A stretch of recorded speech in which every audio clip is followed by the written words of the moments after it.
that is from John Morrissey, Councillor John Morrissey. Are there any conflicts of interest? There being none, we will move straight into. Mover and seconder for the apologies. Second for the apology, Kerry, Bergen and Gary. Please say aye. Aye.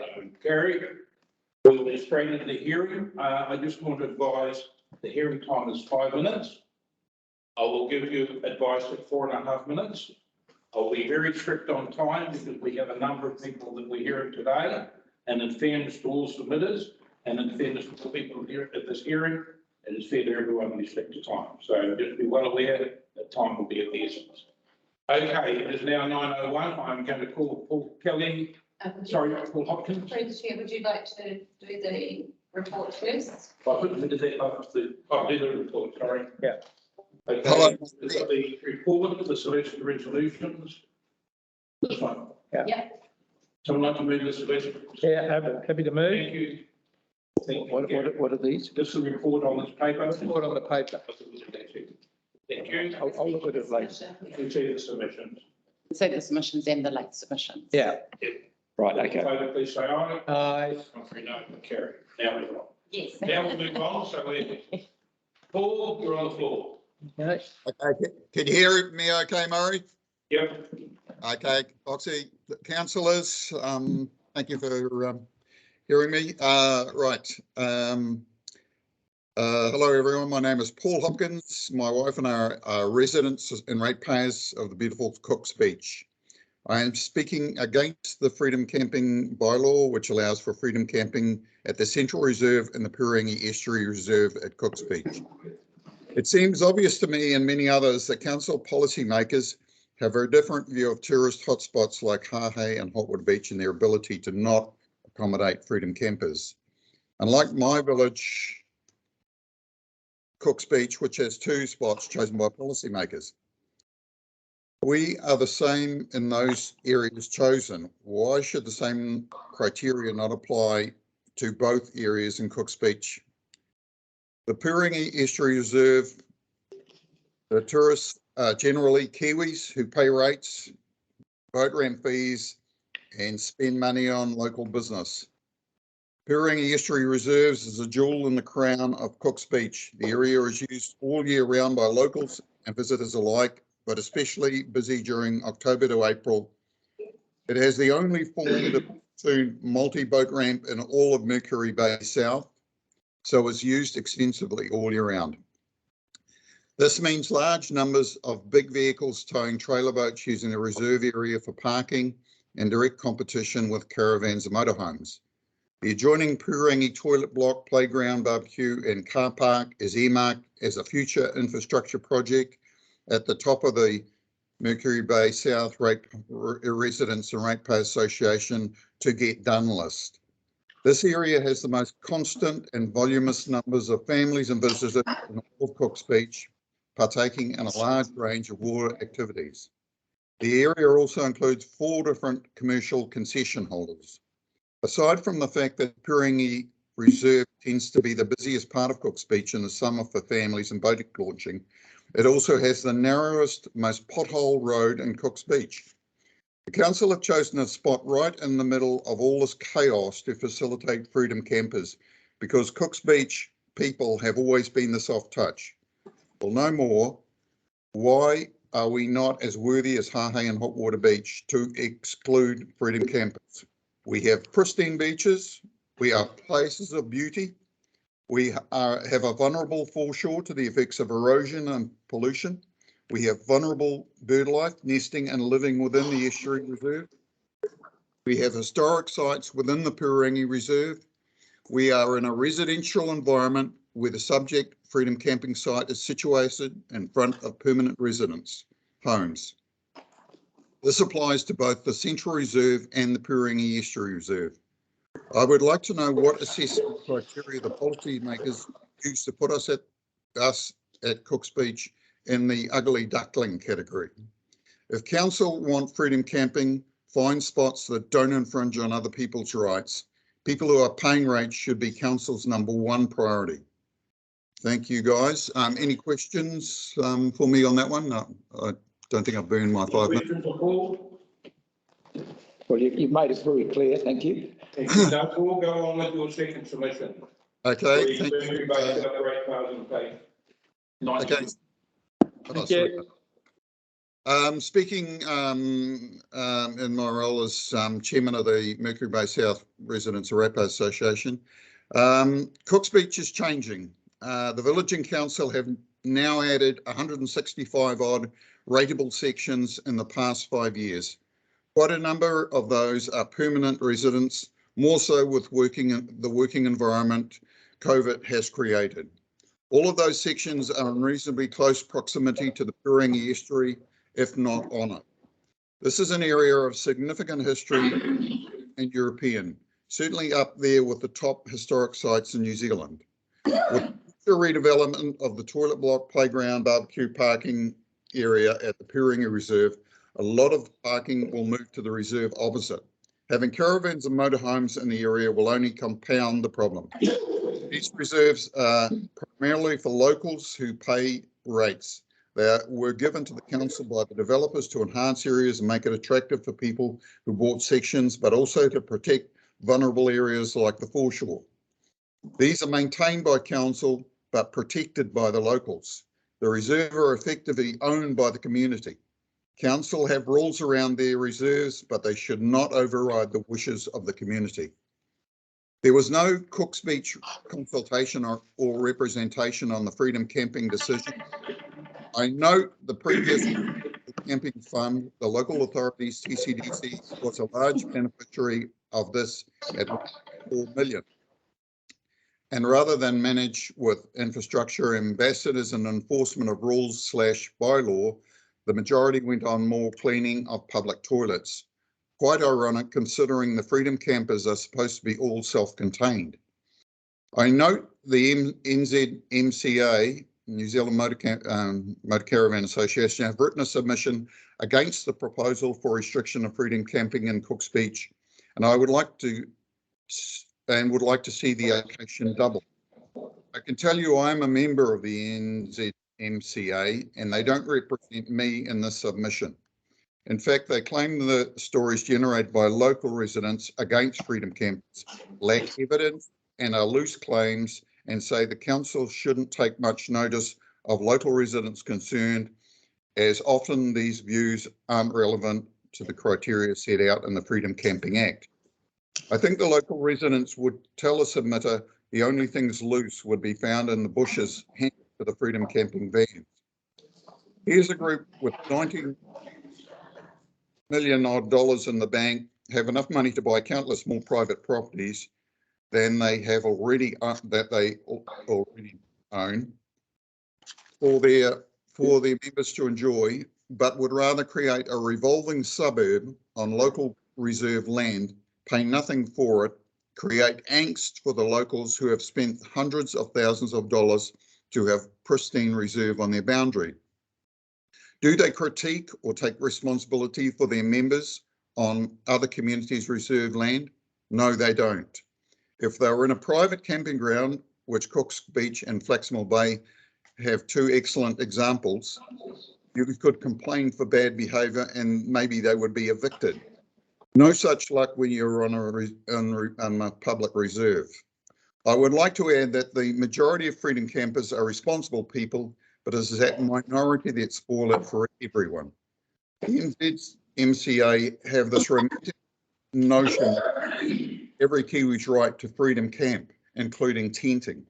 Society has moved on since the 50s, 60s and 70s. Our population has doubled and suburbia has hit many once remote areas. Mercury Bay South Residents and Ratepayer Association sees no value in having camping in our village when we have two camping grounds locally who pay huge rates to TCDC. Thank you for the chance to speak, and if you've got any questions, I'd love to hear them. I have a question. Yeah. Yes, Paul, so you're saying that you don't support any form of freedom camping, that includes self-contained as well in your area? Yes.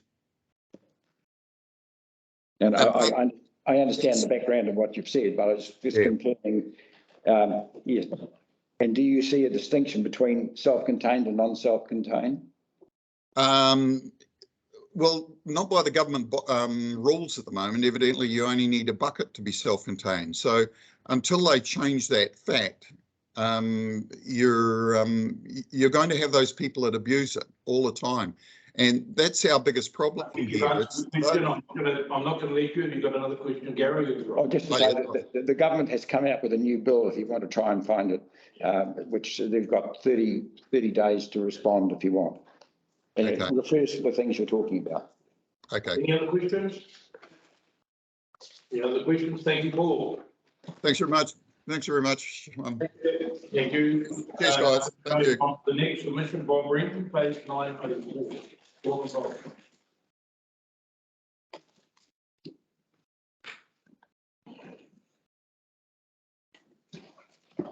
Morning, everybody. My name is Bob Brenton and I chair the Parliamentary Ratepayers Association. We have 750 members and this submission is pretty similar to the one I did 12 months ago. Nothing's changed. We're still talking about the same sites as we were then. So back in those days, we presented a petition from 400 people opposing Prison Point. We were told by staff that was totally irrelevant. We'd have to do it again. As far as we're concerned, it's still relevant because nothing changed. This submission relates only to the sites in Whanganui, as we believe we don't have the right or local knowledge of other community sites to influence their outcomes. So we're just saying, look, we know our community, we don't know everybody else's, so we don't believe we have a right to influence decisions and force our opinions on those communities. We support the changes to which one was it? Yeah, that's brilliant. We support the changes that's been introduced to Broadbilly Point and the South End. This is a shot of Broadbilly Point. This is how busy it gets. If these numbers had been introduced when we did the original bylaw, we wouldn't have had the problems we've had.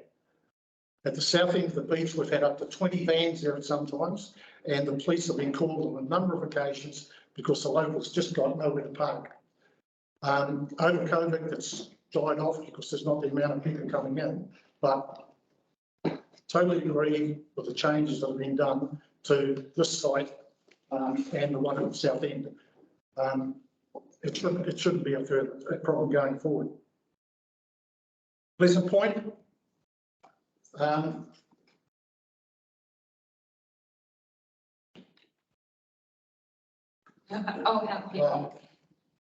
You do. Pleasant Point is a totally different situation. This is the most popular site in Whanganui for families and everything to go to, and they all carry this jet skis, canoeing, swimming, everything. The whole community goes to this area over the summer period. So it's just not practical to do it in this area. So we totally oppose setting up Freedom Camping. This is a new site proposed in this area. As the staff suggested, we should go out and do another survey. It's extremely difficult when there's nobody in town to go and carry out a full survey. So we did a quick one online. 70% came back and said no.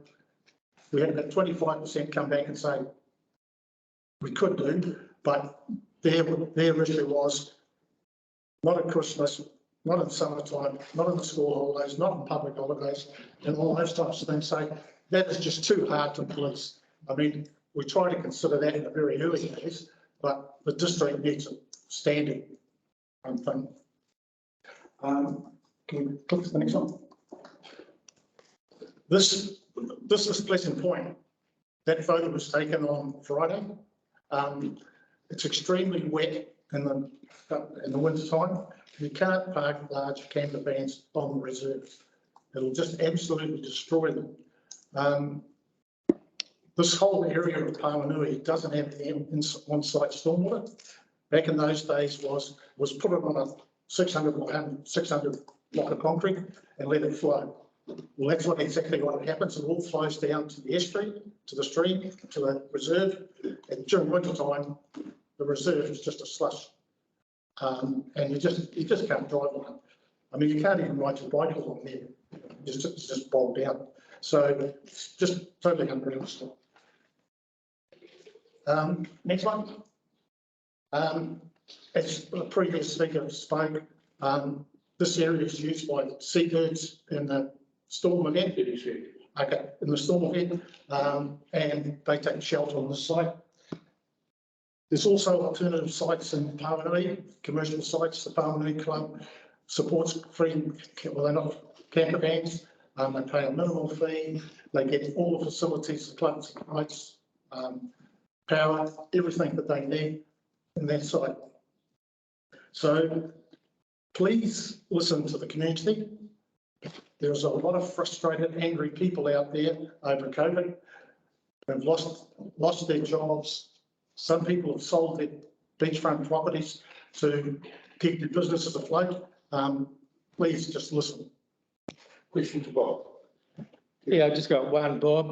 With the changes with the boat fees, you think Pleasant Point will get busier?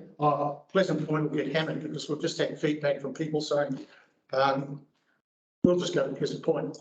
And the other issue with Royal Point is not being maintained. So you've got the council sign there saying we've got to charge you. Right next to it is this warning from Waikato Regional Council saying you may run aground trying to use this facility. So pretty hard selling it to the people, say you pay $115. Another sign from WRC, it's not operational. Terry, we restrict our questions to the Freedom Camping Bylaw in future, please. Yeah, well, Anyone, well, that I want to get the Sandra, you have a question? I do, because one of the criteria, Bob, in the current act is that access issues can mean that you can prohibit an area for camping, and so you've raised that point particularly in regard to your submission. So just to reiterate and clarify, access is a very big issue for you within Pawanui for the proposed sites that you're concerned about, I'm presuming. It's a major issue. At the peak times, that road actually blocks right up and you can't get down the road. The locals complain that they can't get out their driveways because there's boat trailers and everything parked on the road and they can't get access to their properties. So it's a major issue. Thank you. Yes, you mentioned Billy Point, perhaps some timeline when you could use it. But because it seems like your research came back saying, well, not in Christmas, not in summertime, not in such and such. That related purely to Freedom, to Pleasant Point. Pleasant Point. People have basically accepted those two sites. And the numbers that we've put, the guys have suggested will work, and people will accept that. Okay? But Royal Point's a little way away from all the boat trailers. Yeah. And the number at South End will work if it's enforced. And you're saying throughout the whole year it could happen? Yeah, yeah. Okay. And there was one other thing. So there's what, 2 areas you say that there could be freedom camping? yeah. Yeah, the existing areas that are used now. Mhm. So we're saying, yes, fine, keep them, but apply the rules that you put in the draft bylaw. Plus you've got the Pawanui Club situation, which... We've got Pawanui Club, plus we've got a camping ground. It's commercial camping ground. It's got 9 sites that will take. Thank you. Thank you, Bob. Okay, we'll move on to Kevin Olive, who's online. Okay, so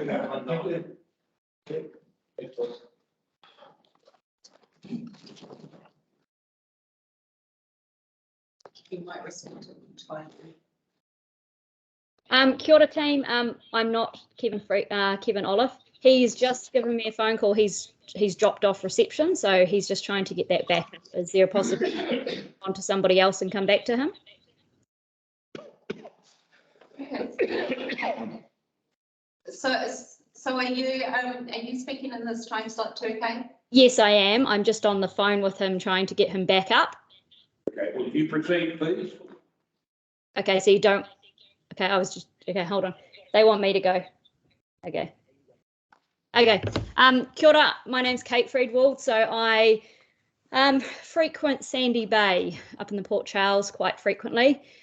I'm opposed to the proposed areas up there for a number of reasons. Number one being the risk to the breeding birds. They breed right down in front of the proposed site. Number two, the impact of the access to the current users. So that area that's proposed is quite frequented by owners, by locals, by visitors. There's kids playing there all the time, my own children included. It's not a spot where vehicles are very welcome. There's plenty of space for them to park further down. It's the widest part of the beach, of the reserve in front of the beach, which means that a lot of games, a lot of picnics and everything gets set up there, and it'd be a shame to see that lost through damage to the grass or through increased vehicle use. My third concern would be the policing of it, given that the area is, an hour north of Coromandel, 2 hours north of Thames. Any issues, how are they going to be seen to in a timely fashion to ensure they don't inhibit the use by locals? There's houses very close by that would be inhibited by employees or by people overstaying or by anyone breaking the bylaws, I guess. But the biggest reason comes down to that there's enough existing space already there. There's space behind the batches. There's a reserve there that's already available for campers. There's just over the hill, Stony Bay, where there's a dock camp. And none of these two places are ever full.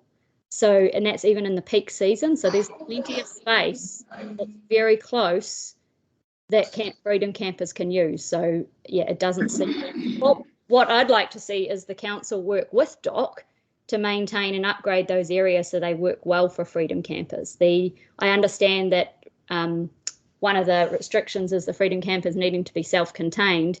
However, quite often what we see up there is the smaller campers where the toilet might be under the bed, and so they don't use it. They get up and they go out their door. And if that's where these breeding animals are or where people's houses are, that's really not ideal. So at this far other end of the beach, there is a public toilet, and that's closer to where the existing camping area is for camper vans that they could park there. So there's really no reason to have a beachfront site as well. That's all I have. Anyone has any questions? Have you experienced problems with enforcement when you've tried to have it, people who aren't parking as they should be? There's definitely not, because we haven't tried to enforce it, because there's been no, as far as I'm aware, there's no bylaws there now. So people will park there and there'll be a problem with dogs. But where you're putting the site is right where the breeding ground is. And so people rock up and the first thing they do is open their doors and the dogs jump out. And at the moment, people can say, you can't park they can park there in the day, but, we can tell them overnight that this is not the place to go and we can direct them where to go. But if that becomes an area where they are allowed to be, it's going to take a few days to get somebody up there to tell them that their dog that's just run off and eaten the breeding birds can't be there. Because why would they listen to, batch owners and that are there if the law says they can be there? And so at the moment, most of the time, they're quite respectful of that if we do ask them to move on, because we can just tell them where to go and they're happy to go there. Any other questions? No. Thank you very much. Thank you. Thank you. Thank you very much. Okay, we'll move on to Kate Friedwald. No, that was Kate. So That was Kate. Yeah. Sorry. So hopefully we have Tiny available. Kevin. Tiny. Is there? I think I saw him sitting on the stairs. Yep. How's that? You got me? Yeah, we've got Yeah. you. We've got you. Good morning, everyone. I obviously oppose the site here at 1635 Stony Bay, Port Charles Road, Sandy Bay, which happens to be right outside my window there. That's obviously one of the reasons. The main other one again is also right there. I have sent photos and a video through to Ariana, which I think she's going to show you guys later, of the dotterels feeding here right on the grass in the oyster catchers during the day. They breed directly over the over the edge there on the rocks, and that's just constantly. We've got the so the oyster catchers, the banded rail, everything just all wanders through here. For some reason, that's where they do a lot of their feeding and their breeding. The banded rails that actually breed in the creek right beside me. And we also get the pipits here. Yeah, the old dogs are a big one here as well. I do see the vans rock up, and I know they just let their dogs out, and dogs being dogs, all they do is just run. Also, I had tried to get the council on weekends and Fridays about roaming dogs up here, and they all tell me, oh, you go and find out who it is and see if you can get a photo of it, and we'll do something about it next week. Hey, you know, the damage is done by then. So, and plus I don't want to be the policeman here all the time telling people what to do. That area also is used by the Westpac helicopter. For some unknown reason, this is where they prefer to land. They're often in and out of here, and that's where the St John ambulance always meet them. They like to land on this grass bit here because of no sand or gravel, whatever. Yeah, that area is also used because it's the widest part of this beach here, and it's continually used by local kids and visitors, throwing frisbees, kicking balls, cricket, etc. like that. There's nowhere else really on the beach that's wide enough for those sort of things. And trust me, I love seeing all the kids and everyone out there playing. Also, right beside there, which is in a photo that I sent you, is that's where the local roading contractors unload and load all of their bits of machinery, diggers, etc. And they use the area which is a little bit gravel to the right hand side there, and sometimes it can be like a dozen truck and trailer loads of metal there that's used for the roading to get to Port Charles. Yeah, the other one's the toilets.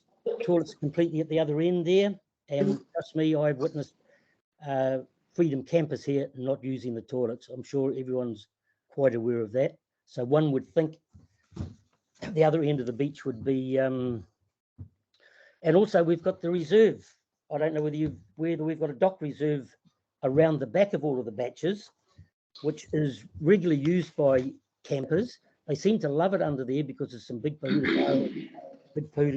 kawa trees, puri trees, etc., so they can hang their washing up and get their shade. It is in a little bit of disrepair at the moment, long grass, because dock don't seem to do anything about it. And then we've obviously got Waikowau over the hill for your dock camping, Stony Bay dock camping, and Little Bay's got Freedom Camping there as well. And yeah, who's going to police this? Because I don't want to do it, and I don't think any real local wants to spend all their valuable time trying to police this, and I can't see you guys getting up here in time to do anything. To say the damage is normally done by the time you guys get here. That's really me, thanks. Thank you. Questions or Tom? I'm good, thank you. All good? All good. Thank you very much. Thank you. Thank you. Thanks, guys. See you. Okay. Bye now. Okay, and we've got James. James. No, it's not on yet. Anyone else on? Yeah, Graham. Graham Lawrence. Graham Lawrence, we'll take Graham Lawrence. Graham Lawrence is on page 586. 586, okay. 586. Cool.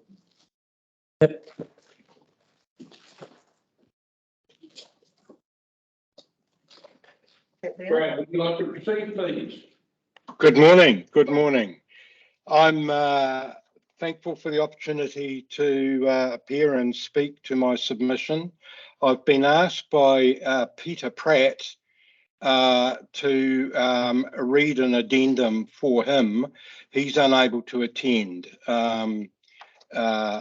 He's on the road, so he can't even video into you. He hasn't got that gear. So could I use some of his space to present both of ours? We'll need to present your submission and then do Peter Pratt's addendum. Right. Okay. Well, what I would like to do is say that I appeared the last time round when the previous bylaw was being considered. That was be a year ago now, and really nothing's changed. The Little Bay Recreation Reserve is a multi-use reserve. Substantially all the uses are established on what was an Urupā, so anything that happens there, it's a very sensitive issue. And secondly, we've got right next door the dotterels breeding.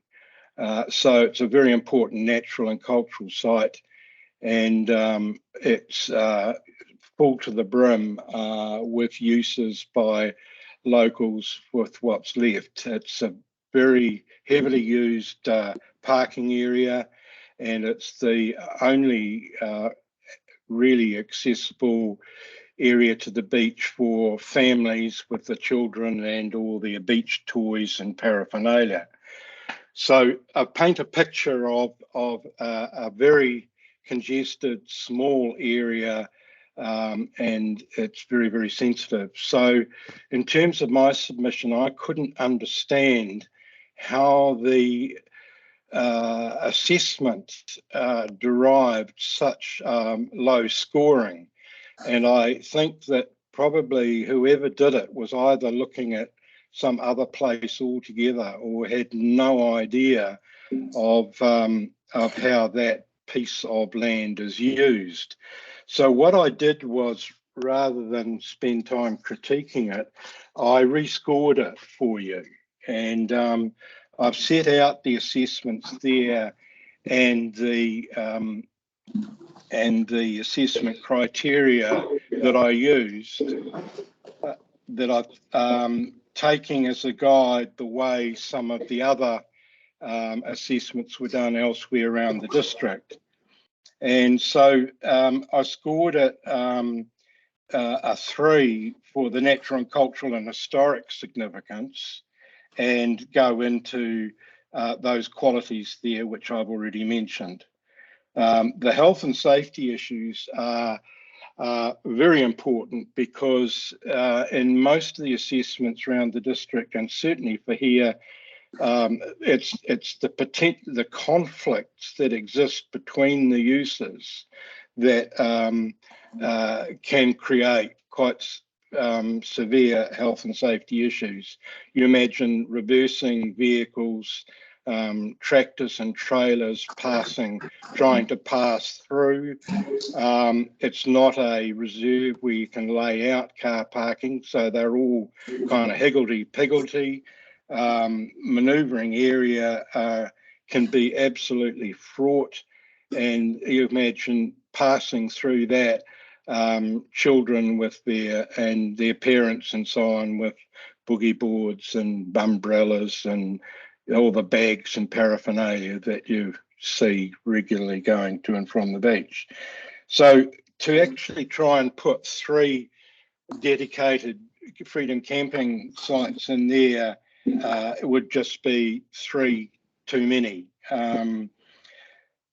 Furthermore, the sites that are identified are in front of the toilets, and I think it's a very important planning principle that there's clear areas for surveillance around toilets, particularly in public areas and particularly in remote areas, that it's very important that people have lines of sight to and around the toilets.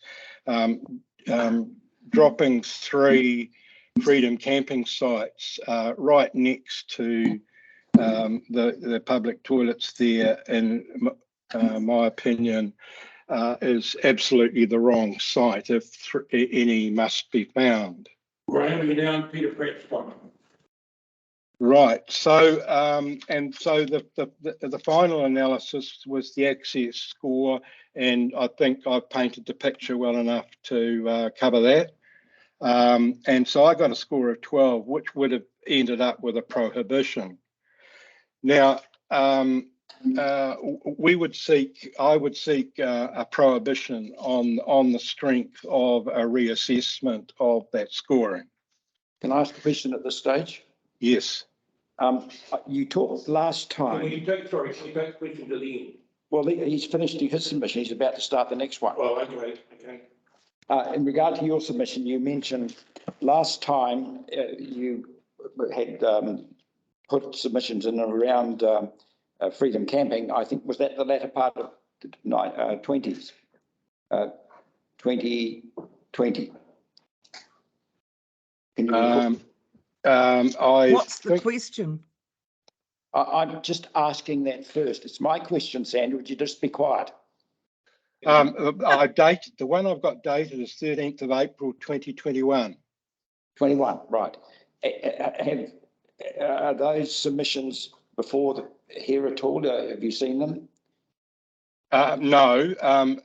Relevance? They were dealt Sorry, with. Sandra. You're not chairing the meeting, Sandra. They were dealt with. No, but we have a meeting. They were dealt with. You're going to chair this, Sandra, or mine?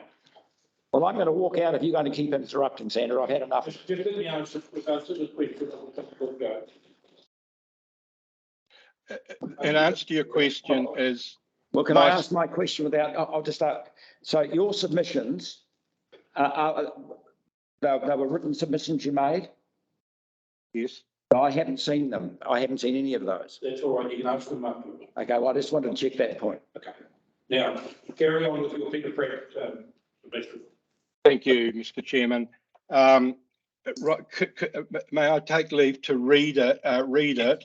And if you've got it in front of you, what's important, very important, is on the, he has provided a comparison score in a table. And so I'm reading his explanation. What he's done in another way is, rather than score it independently, he scored it in comparison to three reserves, other reserves that all have prohibitions. And they're ones at Amodio Bay, which is twice the size, ones at Tutiawa, which is 3 times the size, at Oamaru Bay, 6 times the size, and Colville, 10 times the size. And he's saying, and what's different about Little Bay is the site is the only reserve for a settlement where most of the users of the site actually come from. Day trippers come from Waikowau Camping Ground and Tutiawa and as far away from as Coromandel. And the main attraction is the sandy, safe surf beach. And the site is on an urupā and natural sand dunes. Now, access at Little Bay and Tutiawa is single lane, while the other sites have multiple access points directly from the public road. Tutiawa access has a formed road loop and is hence better than at Little Bay for access and manoeuvring. Little Bay is the worst of the 5 sites for access. There is a tremendous pressure on the Little Bay site because everyone's trying to get to the beach via the parking area. And I won't get repetitive about that. People swim there, they walk their dogs, they launch and retrieve their boats. The same freedom is not allowed at Waikowau Beach. Little Bay is the worst site for shared use. At peak usage, it's just simply not big enough, and there are health and safety issues. Amodio, Tutiawa and Oamaru do not have adjacent wahi tapu or urupā. The urupā at Colville is at one end of a large site and hence can be identified and protected from freedom campers and other users. The same cannot be said at Little Bay, a site that's been built in the middle on a urupā, and Little Bay is the worst for wahi tapu and protection of urupā. Now, Little Bay has a sandy access to the beach that's a challenge for launch and retrieving boats. This is a health and safety issue. Little Bay is the worst vehicle access to the beach of the ones he compared them with, and the inevitable problems and dramas occur when people get stuck. And I regularly see people who've got four-wheel drives think because they've got a four-wheel drive, they can launch a boat and they get stuck. And the guys with the tractors have got, if there's any there, have to come down and tow them out. So it's quite a fraught area for launching boats. Now, You've got 30 seconds left. Oh, right. So it's the worst access in the beach. It has dunes and other sites don't. Further protection of dunes and urupa is needed. The wildlife is at risk. I've talked about the nesting dotterel. The Little Bay is surrounded by housing, impacting on neighbours. The others don't. The Little Bay has a camping ground within 1,000 metres, unlike Tudioa and Colville. And therefore, there's a very good alternative. Thank you, Graham. Sandra had a question. Yep. Sandra had a hand up. Rightio. Okay, sorry, I have trouble hearing a little bit.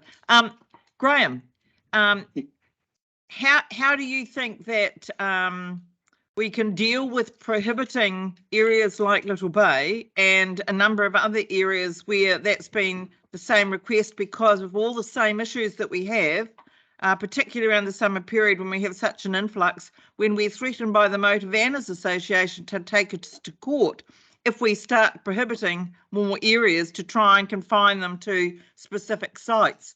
So that's something that hangs. How would you address that? The Coromandel is very different from a lot of places because of the huge influx, and you all know that. That's right. The influx is more extreme than most parts of New Zealand. I can remember when the Millennium celebrations were cancelled in Gisborne because of the concerns about being able to get in and out, and their visitor numbers that they were projecting for the Millennium celebrations were less than what the Coromandel gets every single summer. Then I'll quickly add one other question to that. Do you see fire risk is a big risk for us during the summer period, and do you see that as being a particular risk for Little Bay and being able to get in and out as a safety issue? It's an extreme issue, and it's probably the number one hazard risk for Little Bay residents. Thank you. I've got a question. So you're saying that Little Bay is definitely no, and are there any other areas you are concerned about? No, I'm focusing. My concern is to do with Little Bay. I've not addressed any others. Thank you. Any other questions? No, good. Thank you. Thank you, Graham. Thank you. Thank you for your time. So Alan Johnson is speaking on the he is on it. Okay, Alan. Okay, we're going to go to Alan Johnson, who's speaking on behalf of James Finlay. Alan Johnson, what number? 537. 537. 537. 537. Thank you.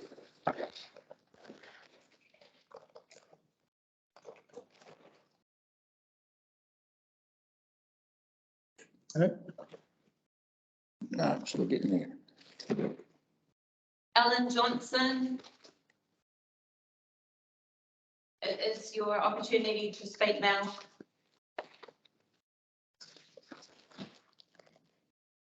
You're on mute. Can you please unmute?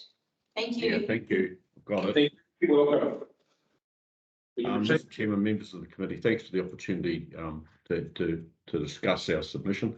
It's fairly extensive and I think it's fairly thorough.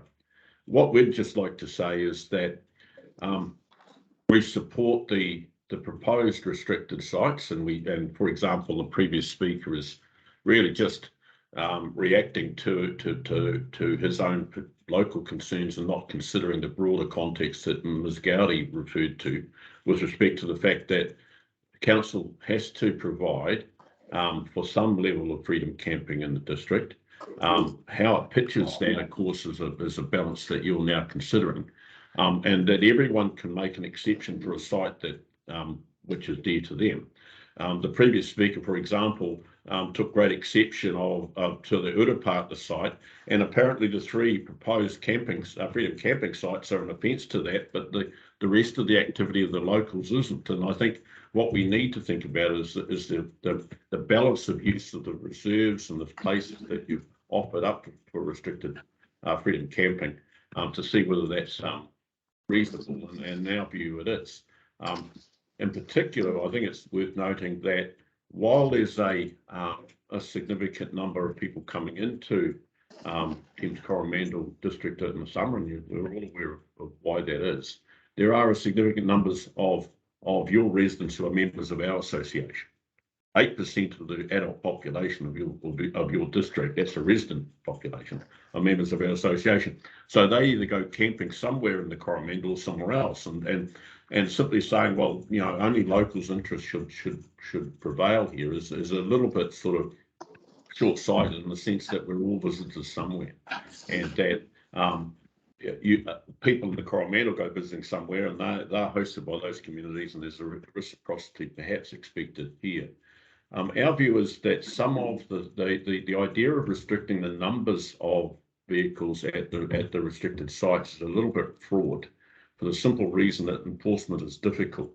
An enforcement officer turns up to Little Bay and finds 4 vans parked there. Who does he give a ticket to? He has no idea who arrived last and who's the offending vehicle. And our view is that either we need to expand the numbers to cater for the peak demands that obviously come in early January, or alternatively define areas quite well, so that physically on the site, so that people who are camping outside of those areas are actually infringing the bylaw. Our view too is that we're somewhat disappointed that the review has become more restrictive, and we acknowledge that there's 3 additional restricted sites, but of the sites that were reviewed, 82% of them have been decided to be prohibited. Our view is that things have changed since the last bylaw, and that those changes should be reflected in the stances taken in terms of the numbers of sites that are prohibited and restricted. Those changes relate to, firstly, the fact that the international visitors who are backpackers aren't here anymore.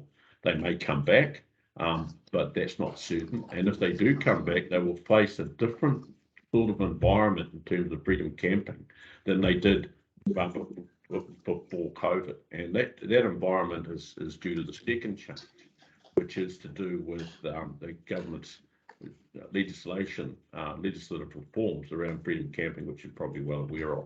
They will tighten up the types of self-containment that are allowed, and they will improve council's enforcement regime. And we think both of those things are worthwhile, and that it should lead to a more liberal view in terms of where people should be allowed to freedom camp, because effectively we're asking that responsible New Zealanders be given this opportunity and not simply have it taken away. So in summary, we support the levels of restricted sites that you've got.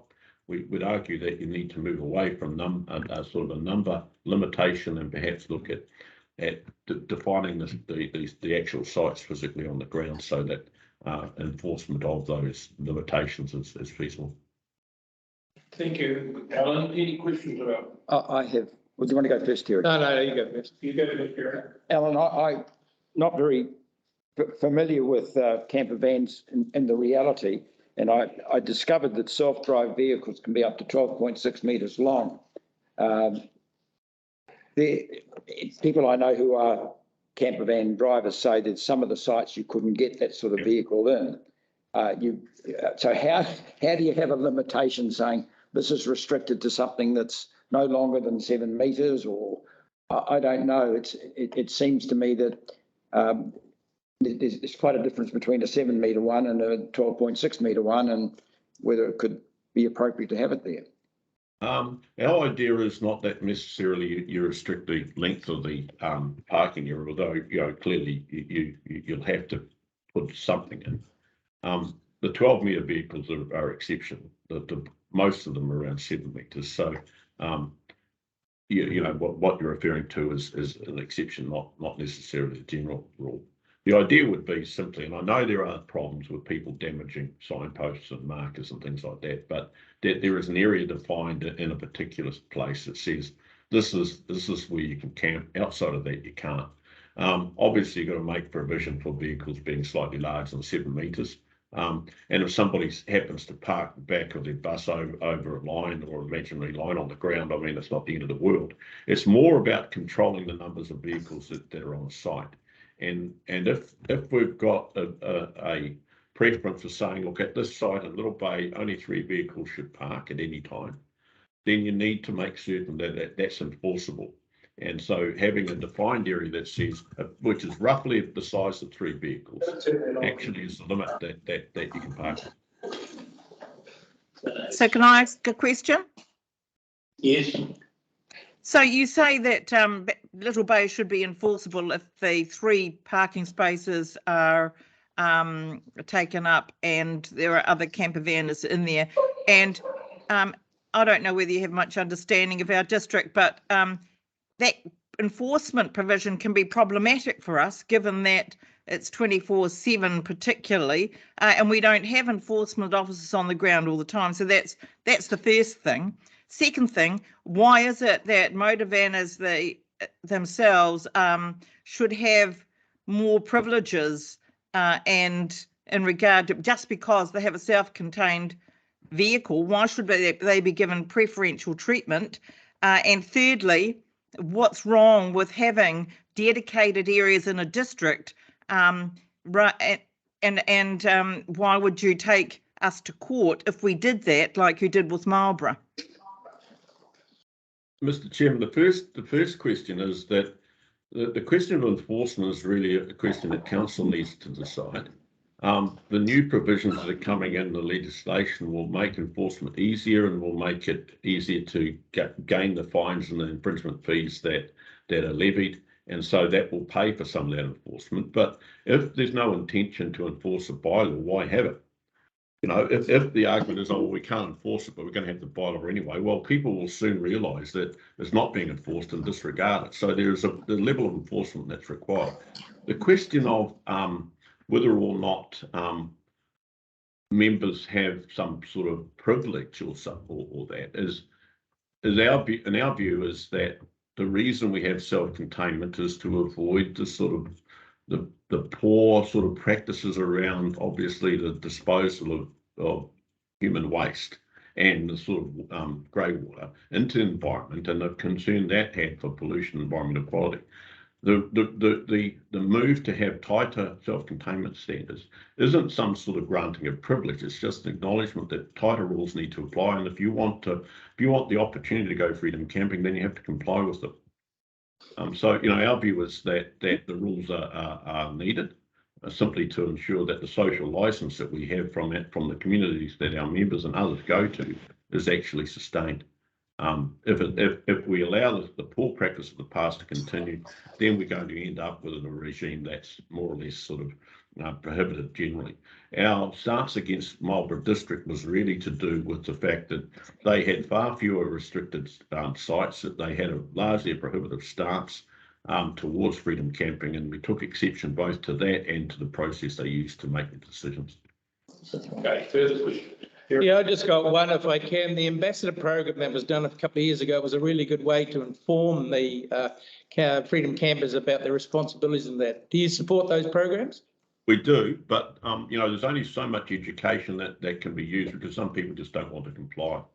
And you know, obviously time has moved on in terms of access to online information. So the question of whether or not people know about the rules is one thing, but I think at some point the people know about the rules but choose to ignore them. In which case, of course, the application of enforcement processes rather than an educational process is justified.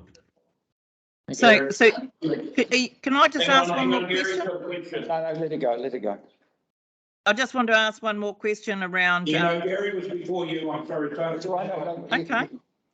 Well, So, Gary, your question. yes, Helen, in 2000 and what was it, 14, our council was taken to court by your organisation, and the basis of that was lack of consultation, in short. It hadn't been proper consultation. That was the basis behind it. Yes. Yeah, and you agree that there really should be full consultation before we put bylaws in, as you showed last time with the judge's ruling. Yeah. Look. Clearly, one of the things with consultation is that council has the discretion to decide what extent of consultation it needs to engage in, for the particular sort of gravity or the seriousness of the issue being considered. So the discretion lies with council, but there are, as you know, there are sort of guidelines in case law that decides what that sort of how that discretion should be administered. It's not for us to decide what your consultative processes are. We think, for example, that the process that's been adopted in terms of the advertising and the promotion of the bylaw has been good.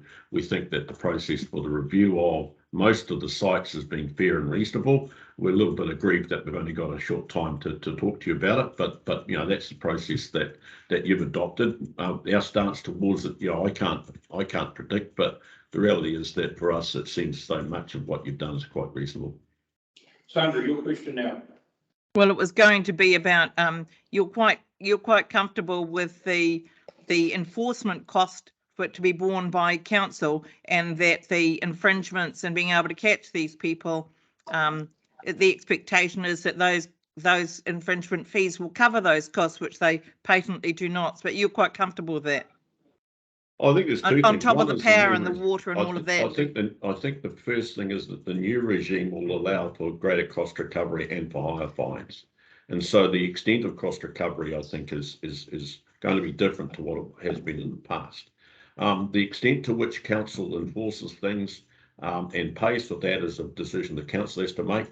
At the end of the day, the 8% of residents who are members of our association actually pay rates, as do a lot of other people who come into the district. Whether or not the enforcement. We don't need more submission. We just need to direct answer the question. Sorry. Did you have a question, Mark?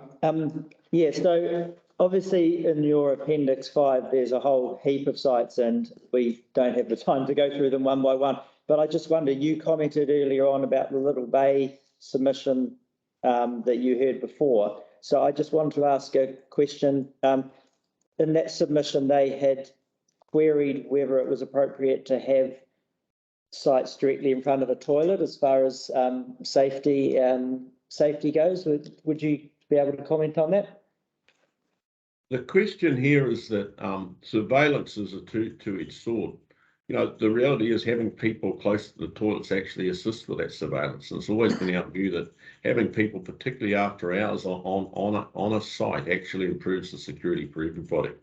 And so, the previous submitter was correct to say that vehicles parked there might block visual access to the toilet, but there are people right beside the toilet. So if there's anything untoward happening in the toilets, it's easily observable by the fact that people are close by, and the fact that people are close by will stop those things happening.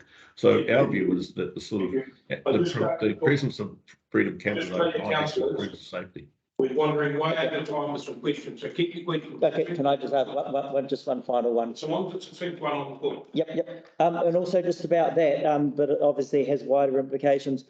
The previous submitter also talked about the Little Bay Reserve being used for a whole heap of other things, and other areas are like, okay, well, they're quite separated from trailer parking and general car parking and that. But in that one, you're saying instead of 3, there should be 6 in a really tiny spot. So I just wondered what your association's thoughts are on the size of the site relative to how many Freedom Camping sites there should be. Look, to be honest, we're not familiar with Little Bay. Well, I'm not anyway. We've simply looked at the sites, obviously on Google Maps, and said, well, is there potential to expand the number?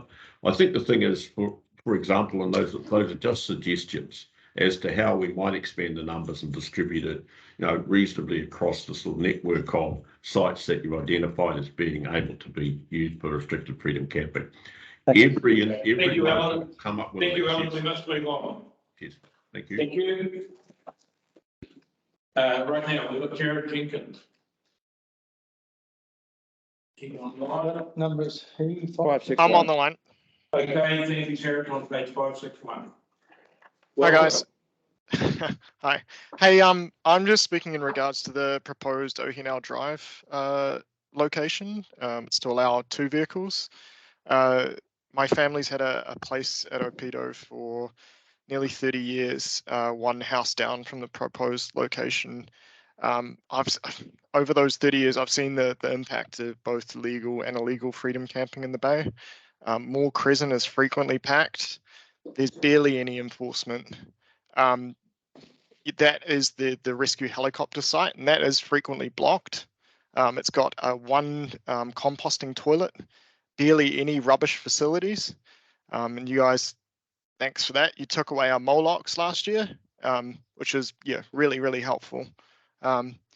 So this is, this proposed location is actually frequently floods and heavy rain. It's in a stormwater drain. I'm not sure if someone's been on site or if they just looked at Google Maps. 2 vehicles, I can't see this being enforced ever. It's not even enforced in the bay as it is. There's frequently both self-contained and supposedly self-contained vehicles parked on the beachfront all the time. We barely see enforcement officers there. So I think that speaks to what Sandra was saying before around the cost of enforcement, and there isn't necessarily that level of enforcement available 24 hours a day. So I don't know how you guys plan on enforcing 2 vehicles there, because there's not the space in that spot for more than 2 vehicles. And if it rains, I'm pretty sure I'm going to have to pull them out because they're going to get stuck. Further, there is no rubbish or toilets in that location. There's nothing.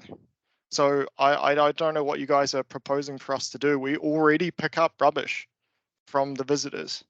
There is, as I said, the Molochs have been removed, so there's no, other than council checking the handful of rubbish bins in the bay, there's no ability for people to dump rubbish. And this is the proposed location is the backup location for the rescue helicopter. What will happen if that's blocked? We have it in the bay all the time. I just don't know if this has been thought through. I'm really concerned that after what happened with Moore Crescent, the classification last year as well, that we're just not heard. No one is considering what we have to deal with this.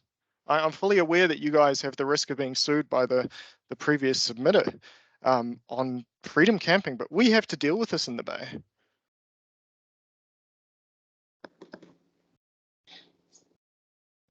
Okay, you open for questions? You got school.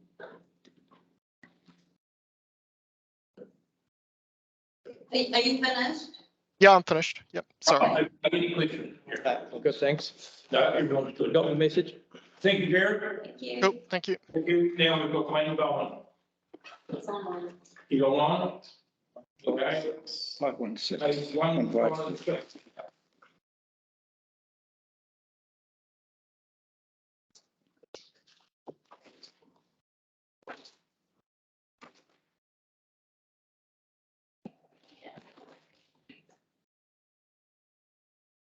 Wayne Bowen, we are ready for you to speak. No, have we got? He just indicated before that Oh, you're in. Hello. Thank you. Thank you very much for hearing my submission. I live in Cook's Beach in the Central Reserve there, and just a few points just to add to everyone else's. Obviously, I've brought up a young family in Cook's Beach. We live right on the reserve, and our children all play, as does everybody else's in the community, plays on the playground area right by where you're proposing the people can sleep in their vans, which to me it seems crazy. This is an area for families, but you have the potential to have sexual predators in vehicles right next to the playground, which often does scare us. We kind of quite often have to keep a bit of an eye out if there are vehicles there that look a bit dodgy, which there often is. We restrict our kids from playing on the playground. It's kind of as simple as that. Point number 2, this is an open space zone, which in the district plan, as well as hazard prevention area, the main purpose of the area is to help retain the natural character of the water bodies and the margins and retain the view shafts around them. So just about in all of these recreation areas where that's excellent that day visitors can come and enjoy it, why should there be these massive? I also am a member of the New Zealand Motorhome Association. I have an 11.5 metre fifth wheeler. So I'm on the other side as well. But what I don't get is why can these people come and stay here overnight when generally people should be able to enjoy this during the day, but then go back to, say, a rate-paying camping ground or a site further away from the beachfront. I don't see this preserving the view shafts of the water bodies, which is in the district plan. Also, I'm in the fire brigade in Cook's Beach as well, and that main reserve is a landing zone for the chopper, and also access for the ambulance is right by where they're proposing to park these camper vans, which would block the entrance to the park for the ambulance, which, you know, I can't believe that's a great option. Also, you know, the park's used for community events, which it should be, like, you know, fundraisers and Christmas things. To have these people allowed to sort of park on the reserve front, like, you know, basically blocking access and car parking to it, seems ridiculous. Sorry, was that a question? Any questions? No question. Okay. Also, next note, obviously, like everyone else, tractor and boat parking and cars, this is the main part of Cook's Beach. You're proposing that, you know, a lot of this area, the proposed site plus also possibly future, the beachfront area to be overnight staying. You know, it seems crazy and selfish on the part of the New Zealand Motorhome Association. Like I say, I'm a member of it, but I don't get why you should have full access to park on the beachfront, blocking the ratepayers that have paid. You know, they pay a higher rate because in a more expensive house because they're paid to enjoy the view, which fine to be blocked during the day, but why should people be staying there at night? I don't know, it's crazy. Also in the district plan, section 7 of the coastal environment, the objective is to preserve the natural character, natural features and landscape values, maintain and enhance public open space recreation opportunities. I can't see how letting a whole lot of camper vans park on our beachfronts and reserves, you know, at the Pudangi end, they've had up to, I think, 39 camper vans in that area that the residents has mentioned to me, and it consumes them in the summertime, especially. Like, you know, they are having to deal with these people in their face, and I can't see how that's not selfish on the part of New Zealand Motorhome Association. Why can there not be use of the local campgrounds which pay rates, and maybe an area further back that 30 seconds later. 30 seconds I have later. I have a question. Hang on, you didn't finish this one. No, that's cool. I'm happy with all of that. Okay, thank you. Now, Sandra. Wayne, do you think that it's more appropriate for a district like ours, where we have such a highly sought after area to visit and get huge populations of people coming and going, do you think it'd be far more sensible to manage it more sensibly by having discrete areas throughout the district where motorvanners can park and then visit those other more valuable sites like Little Bay, etc.? That's absolutely it, Sandra. And I think everybody that you're going to talk to today is going to say the same thing. Why should they have access and block off the beachfront reserves when they can? Yeah, sure, they can enjoy it during the day, but why not go back to somewhere that is discreet and maybe set up for it better to police at night time? Yeah, absolutely. Do you have somewhere like that in Cook's Beach? The council actually have 50 Pudangi Road, which is just a block of land that is just sitting there. That's a potential site. It's got trees on it at the moment and stuff, but there's multiple places like that. You know, I know of a farmer who would open up some land possibly as well. But yeah, to me, that would be a lot more of a selfless act on behalf of New Zealand Motorhome Association to do that rather than enforcing having, you know, our beachfront beautiful reserves as their spots. Are you aware, just one more question, are you aware that I think it was in Mayor Glenn Leach opened up the opportunity for private property owners to have campers on their properties? I'm not aware of that, but my friend does actually have youth camps, you know, of hundreds of people on his farm sort of in the summer. So that's, you know, Right. just one possibility, but council land probably would be the best as far as being able to enforce. Obviously, if it's a landowner and they've got an issue with people, you know, it's a lot easier for them to police it rather than us, where people are just on the reserve in front of our house. Yeah. That's it. Okay, thank you, Wayne.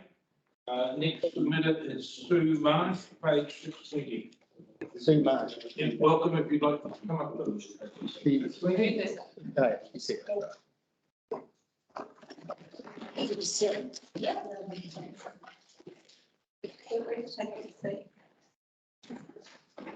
Welcome. Thank you. I'm Sue Marsh. I'm the president of the Thames Society of Arts, which is now known as the Thames Art Gallery. Our submission is only in regards to the Thames Cultural Center parking lot, where council has asked to put in a restricted freedom camping parking for 4 units. We object to this for a couple of reasons. One reason being that we have our exhibitions, and the Thames Music and Drama also have their productions and practices, mostly at night. And if freedom campers are going to be there, the parking lot's quite small. Even though it says 4 camper vans, that's going to take up by measurement probably half of our small parking lot. So for that reason, we've also just recently organized to have heat pumps put into our building. And one of the main purposes for that was so we could have more evening events, more openings, possibly art lectures, and we need those parking spaces. Second reason is security. We already have a problem with the property next door, which I'm sure council is aware of. We don't know who owns that land, if it's Mary owned or if it's council owned. We know council had to get some of the people to leave. I think it was last year, and it took some time. People are back there camping again. They're not having tents up for a long period of time. They seem to come and go. I often get to the gallery early, and in past probably 2 months, there have been people that are sleeping in their cars in a parking lot. I've come across them when they wake up in the morning. And so all their bedding goes out on the parking lot to dry out. They don't have really great habits, and I'm finding too many unsavory things in our grass, not necessarily human waste, things like needles, etc. You can use your imagination. So we feel from a security standpoint. We've also recently had a theft in our glazing shed, which is the first theft, so I've been told, in the 50 years that the art gallery has been there. The glazing shed was broken into. We lost over $800 worth of materials, which we feel that theft was possibly targeted because these are pottery glazing materials that only potters would use. My comment on that at the time that it happened was that if it was used, and if they thought that it was powders to sniff, that they probably would be dead, because these powders are very toxic. So we're concerned on those two things, and I think Dennis has. Yes, I basically support what Sue said. I can't see the point in a small tailpipe there why the council wants to make freedom camping. There's no nice beaches or anything else around there. So the main concern is security. We've had problems when I was on the committee 4 years before. And we just want the prohibited car park to stay and not restricted, because the other reason is it's very difficult. Thank you. Any question? No, we're good. Understood. Thank you. Thank you. Thank you. Okay, we're going to move on to Jeffrey Smith. Welcome.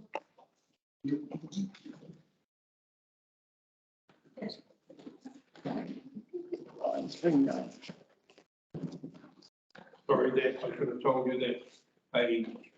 939, I think. You got it. Yep. Yeah, good morning. I'm also talking on behalf of my wife Valerie. Our property is at 75 Oyster Drive, Cooks Beach. And today I'm going to touch on the health, safety and security issues in our submission. Survey conducted by the Queenstown Lakes District Council identified that 95% of camper vans have toilets in the vehicle, and the toilet is used only a third of the time. In the Purangi Reserve, Freedom campers cut paths through scrub and shrubs down to and through the wetlands to the tidal inlet, where rubbish is dumped and human fecal matter is deposited. The rubbish attracts rats and stoats, which represents a threat to bird life. Rubbish dumping and fecal matter deposited near and on the wetland tidal inlet by Freedom campers represents a significant health hazard to recreational users, including children who play in the area, kayakers, paddleboarders, and people swimming in the tidal estuary. Significant infectious diseases are spread by human fecal matter, and the protection of the water quality should be paramount. This is a significant health and safety and environmental issue. Likewise, protection of the water quality in this catchment area is necessary, where runoff may impact on drinking water quality, given the numerous properties which source the water supply from groundwater bores. There are children's playgrounds adjacent to the proposed Freedom camping sites. This is a risk to the safety of children and other visitors to the area. Freedom campers generally have no community connection or responsibility to the community, resulting in local residents having to put up with undesirable behaviours by a significant number of campers. There's a lot of loss of privacy and enjoyment for residents and homeowners in the residential areas adjacent to the Purangi Reserve, and significant disturbance from the noise of camping activity. This often impacts on residents' mental health with stresses created by Freedom campers. Our family have been directly affected by Freedom campers who use the private driveway at number 77 Oyster Drive, bordering our property, as a shortcut to access the reserve area, rather than walking further along Oyster Drive to use the public access way. These trespassers drop litter, cans and bottles, which ends up on our property, and when confronting them, they have often been intoxicated and abusive. One example of a confrontation we've had was the abuse from 2 New Zealanders who were members of the New Zealand Motorhomes Association. They point blank refused to move for where they had legally parked right on the boundary of our neighbours at 77 Oyster Drive, despite the designated Freedom camping area having parking spaces. They were sitting on their deck chairs, drinking, and told me in no uncertain terms where to go. They only backed down when I politely made it clear to them that I would take them out of further. This raises an anomaly in the alcohol laws, where the consumption of alcohol is banned in reserves, but is allowed in designated camping sites. This is another safety issue. In closing, we have serious concerns for our and other residents' personal safety, health, and security of property, which is why we want Freedom camping prohibited in the settlement of Cooks Beach. Thank you. Question.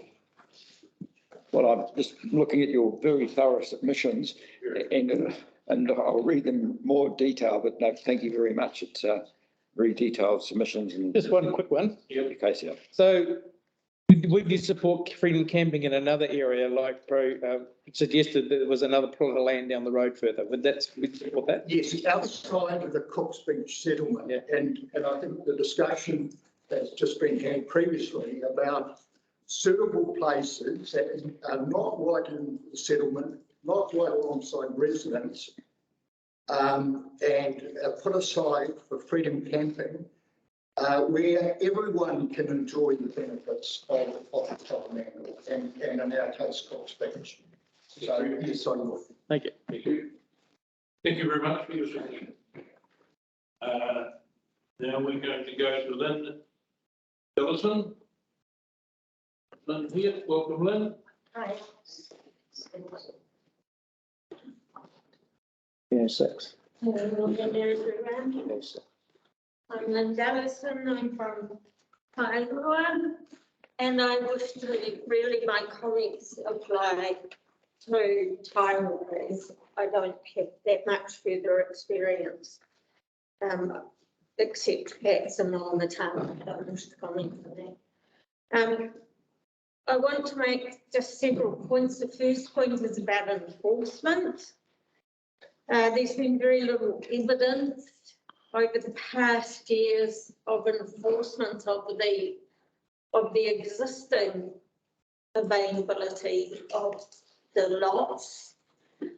And at times in the prime spot opposite the entry to the surf club, it has been incredibly crowded. And last year there was a van with a vehicle parked across the angled parks when we asked them to move. As in the case of the man from Cook's Beach, we got a very good mouthful. These people also belong to the Camping Association. Just one other year. And I know that that's a really bad reflection of the people who belong to that. So, you know, we need to sort that out. In the case of most of the places in Tairua, there's a lack of adequate toilet facilities. The toilet facilities that exist in that particular beach area, the people who wash their dishes in the little stainless steel hand basin always end up breaking it away from the floor. So if you're going to add places, then I think you need to consider adequate toilet facilities. The next point is the road issues. We've had to fight to have some kind of traffic management around the surf club, crossing the surf club area. We've asked to have the speed limit dropped. We've been told that it can't be done, blah, blah, blah. And yet, this is the area that you're allowing to become filled with vans, further congesting and further limiting the site for people who are crossing the road to go to the beach. Also, I believe that we should be pushing the use of established campgrounds rather than providing more freedom camping. And along with the enforcement issue, some kind of system of registration for these vans that's kind of simple and not removable, as we know several young people who have removed the self-contained stickers to add to their vans.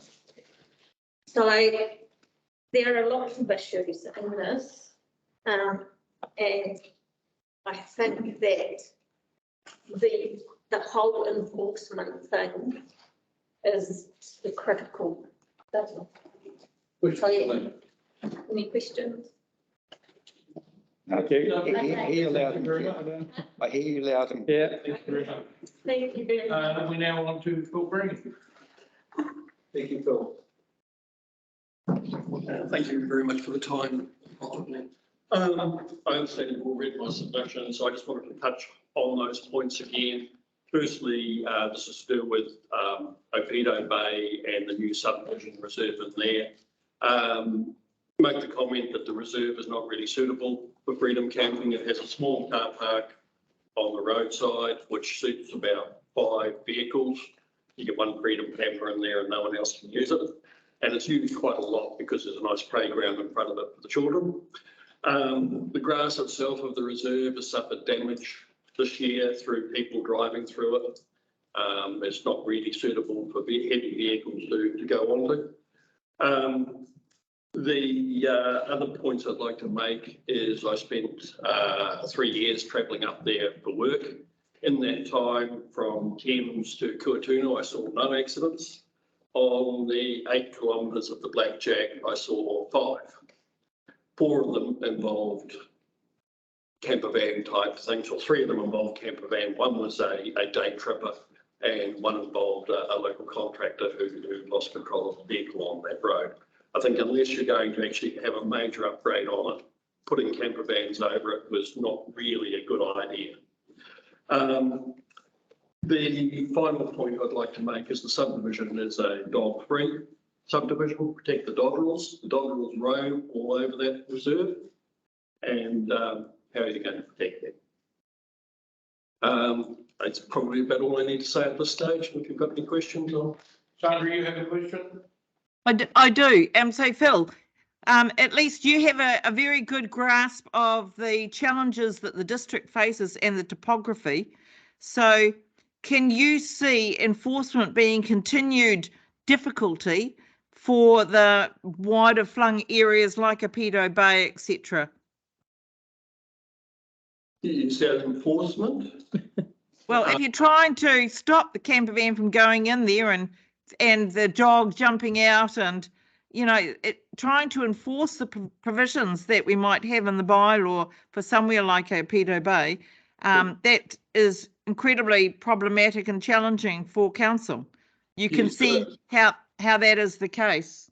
Yes, even if someone does come and camp overnight and someone rings the council to complain about it, it's going to be the next morning before anyone gets there, and And can I, one more question, in line with that, do you think it would be more sensible for councils to have key designated areas in certain places around the district rather than giving up congested, highly sensitive amenity areas? I think in doing that, you need to consider the amenity of the area that you're allowing freedom camping into and the effect on the local ratepayers. I would support it as long as that amenity value is protected. Yeah, I was talking about maybe 5 or 6 or 7 discrete areas, not your highly sensitive amenity areas. I think you're getting away from this submission with what you expect. Any other questions? All good. Thank you. Okay, thank you very much. Thanks. Now, we've got John on Zoom, have we? John Freer? John Fryer. Right, page 342. Yeah. I'm not sure you can hear me, can you? Yep, we can hear you. Tried Teams, it didn't work. I want to find out, first of all, did you get an additional 2 or 3 pages to my submission? Because what I found on the website last night was not my full submission. Yes, this has been circulated and tabled. Right, yep. Right. We got it. Thank you. Thank you. Self-containment bylaw, which is set by the government, and you guys and us as being part of the council have to enforce, allows you to add to it but not to negate it, from my understanding. So one of my big pushes is to contain what is happening in a van completely inside the van. So that allows for, like, at the end of Paranui Beach Road where we live, we consistently see smaller vans, because they don't have the room, with a kitchen at the back. They open the door, they stand on the ground and do the cooking. They also do the washing in a basin on the ground, and then we see them tip the fluids straight into the ground. And associated with that is there's plenty of laundries around now, so there's no need for anybody, whether it be day trippers or motorhomers, to actually hang their washing up on bushes and posts and that sort of thing. People have spoken this morning about damage to reserves. I don't know whether you can see that. Lift it up. Lift it up. Yes. Yeah. That's one of the reserves in Paranui last Saturday, and I would suggest to you it's probably not done by motorhomes. We've already seen it, yes. Pardon? We've already been presented with that photo this morning. Oh, thank you. I didn't know that. But we have a house, two houses actually in Paranui, so that's a concern for me. You're talking about reserves. What must happen with these reserves where camping is prohibited is they're clearly signposted, because the average Joe Bloggs doesn't know the definition of some of these reserves. They just look like an empty space. And so everybody, not just motorhomers, need some identification. They shouldn't be parked there if that's to be the way that we need to go. We also need, I think Alan spoke about this earlier this morning, to designate an area and clearly define it, and then say, well, whoever can fit in there can stay, and that's easier to police rather than at the end of Paranui Beach Road. I think you've got 5 at the moment, and you're going to reduce it to 4. And I'll speak about that in a few minutes because it's in the wrong place. That's hard to police. Who arrived first? Who should you say is the last on the site?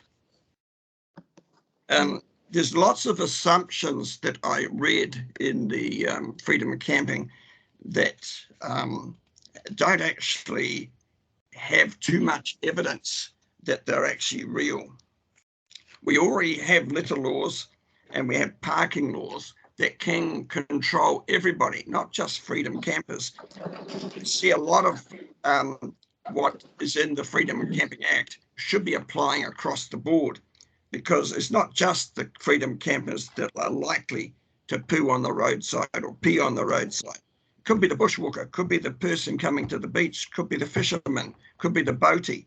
You know, is the boatie going to have to go do away with being able to go into certain reserves because they don't have a toilet or something?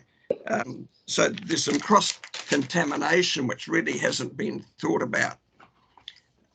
And some of the reasons for restricting in some of these areas, you know, there's a whole lot of things there like protect the area, health and safety, polluting the land, human waste, toilet paper.